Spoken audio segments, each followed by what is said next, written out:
The Socio-Economic Rights Institute of South Africa, SERI, expressing its displeasure that no police officer has been charged for the murder of 34 striking Lonmin mine workers 9 years ago. SERI says it's worrying that there are those who have not been prosecuted after what happened at Marikana.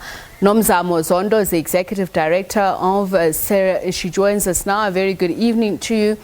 Last year, you said poor leadership and weak levels of police accountability have contributed to a pervasive culture of impunity within the police. And you spoke about how this has devastated the impact on public confidence in the police. Did you feel like it was premonitory, especially when seeing the violent protests in Gauteng and KwaZulu-Natal a few weeks ago? Thank you so much, Tepi. So, it is quite interesting that in that last month, we heard the Ministry of Police and several police officers mention Marikana as the reason why they acted or not acted in a certain way during the unrest.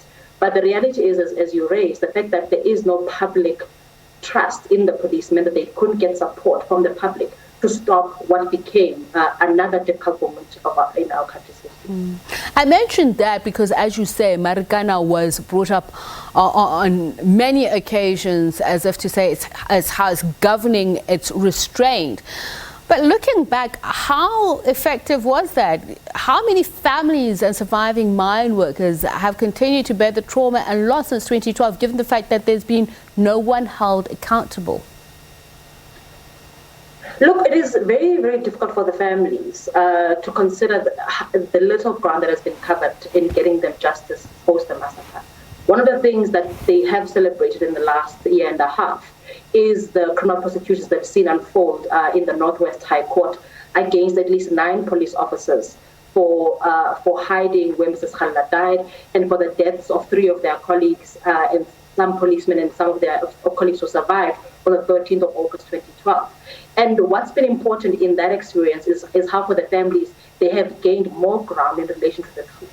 And as we looked to those prosecutions, we were quite encouraged by the fact that police officers were coming forward to tell the truth of what happened, something that had been missing in the commission of inquiry. Secondly, I think one of the things that is really important for the families in speaking about the prosecutions is the role played by the NPA. Firstly, I want to commend the 3 advocates who are running the cases that we've seen before the Northwest High Court. But we really have a question about the amount of resources that is being allocated to ensure this justice for the victims of the massacre. We know that since 2012, we have 9 policemen being prosecuted against, at least we saw at the first week of the massacre, 279 minors being brought on charges of murder for the 34 minors that died. But we haven't seen a single police officer account for those deaths. And we know that even though we have a great team that we are happy with, that team is 3, yes, very experienced advocates who are also working on other cases. And we really want to say to the NPA, if you understand the importance of Marikana as an issue of our history as a country, you will surely allocate more resources to address that prosecution. You would set aside a team that would focus on those prosecutions, especially as we move to the 10th anniversary of the massacre. So let's talk about that, the cost of violent policing and lack of accountability. As you say, those who've been charged about events leading up to Marikana, and the 4 police officers who've been charged for crimes of relating to hiding the circumstances around Mutiso Utsile, Van Wyk, Sakhalala's death, they've also all been acquitted. How do we then count that cost, and is there any legal recourse in turning it around? Look, the one thing that I think it's been for us, first of all, as I've said, yes, that case was lost, there was an acquittal. But we have another case now that is surrounding the deaths on the 13th. We expect and will push on for the prosecutions around what happened on the 16th of August and those 34 deaths. And what we know is that when that happens, more truth will come out. When that happens, people who have probably decided or they have believed that they will not be held accountable will be at least forced to come before courts and explain what they did on the day of the massacre, as we're seeing now on the 13th.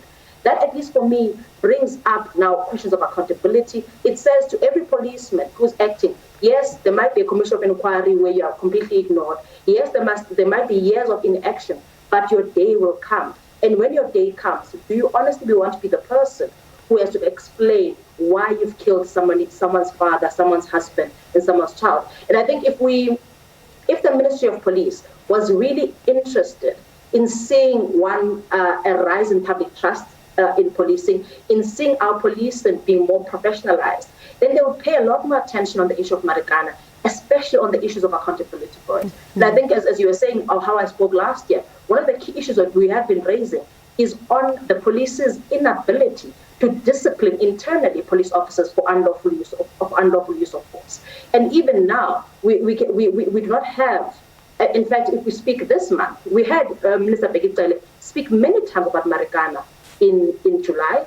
We had him mention Marikana countless times in March of this year.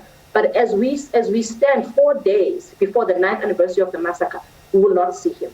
In fact, the SABC invited him just on Monday to speak on the watchdog, to speak about what lessons have the police learned from Marikana and what changes are they implementing, and he's nowhere to be found. Okay, so I was actually going to ask about those recommendations by a panel of experts. In a sentence, what are you saying to the country on remembering the anniversary and the lack of justice? What should, be at forefront in mind for us? For all of us, we must know, for as long as there's no justice for Marikana, for as long as we don't know the truth of what really led to those fateful days where 44 people lost their lives, we are all at risk. We are at risk of being Mtokozi Zintumba. We are at risk of our children being Nakani and Julius. We are at risk every day that our mother, our wife would be Zamekile from Asindao in Durban.